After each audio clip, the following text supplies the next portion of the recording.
Welcome back to 4K Tech. Today I'm going to show you how to connect your remote control up to your Tesla gaming system in your car. Now, you could use any Xbox remote. I'm just using Xbox remote. I'm sure you could use any remote. And then you would need a USB cable that connects directly to the remote.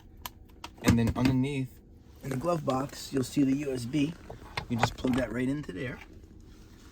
And then on the screen, the new update has actually Sonic on here, which is really cool.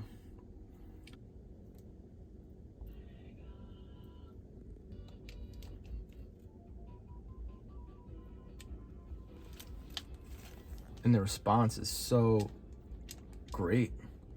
It's just like the old system back in the day. No glitches. The buttons work great.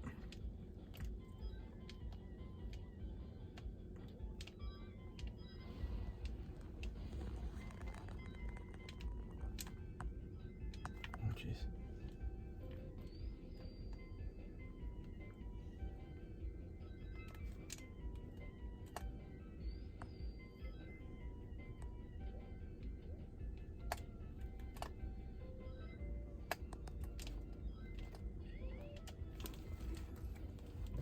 Well, there you have it. That's the new update for the Tesla. They added a bunch more games. Please like, subscribe, and turn on the notifications.